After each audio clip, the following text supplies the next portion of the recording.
എന്തോ പണിക്കുപയോഗിക്കുന്ന ഒരു ഉപകരണം ലോഹത്തകിട് കൊണ്ട് ഉറപ്പിച്ചു വച്ചിട്ടുണ്ട്. ആ ഉപകരണം മാറ്റിവെച്ച് ചെയ്ത ജോലി കുറ്റമറ്റതോ എന്ന് പരിശോധിക്കുന്നു. എല്ലാ വശത്തു നിന്നും പരിശോധിക്കുന്നു. പിന്നീട് അടുപ്പിൻ്റെ ഭാഗത്തേക്ക് പോയി കലമെടുത്ത് ഒരു കോലുകൊണ്ട് അതിനുള്ളിലെ ദ്രവം ഇളക്കുന്നു. ഈശോ ഇറക്കം കുറഞ്ഞ ഒരു ഉടുപ്പാണ് ധരിച്ചിരിക്കുന്നത്.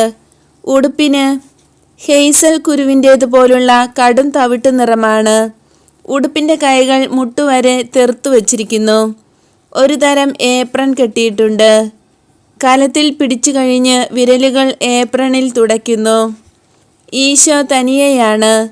ഉത്സാഹത്തോടെ എന്നാൽ ശാന്തമായി പണിയുന്നു. പെട്ടെന്നുള്ളതോ ക്ഷമകെട്ടുള്ളതോ ആയ ഒരു പ്രവർത്തനവും കാണുന്നില്ല. നല്ല കൃത്യതയോടെ സ്ഥിരതയോടെ ഓരോന്ന് ചെയ്യുന്നു.